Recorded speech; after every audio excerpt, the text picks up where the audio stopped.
How to install Money Manager app on Android. In this video, I'll show you how to install the Money Manager app on your Android device. Let's get started. First, tap on this Play Store. It's usually on your home screen. Tap on it. Now here, tap on Search. Now in the search bar at the top, type in Money Manager and hit search. Now look for the app. Once you find the app, tap on it. And here you can see install button, tap on it. The app will download and install automatically. It might take a few minutes depending on your connection.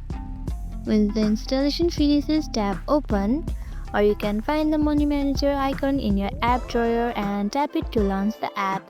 And that's it! You have successfully installed Money Manager app on your Android device.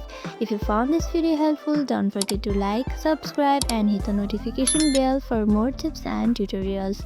Thank you for watching.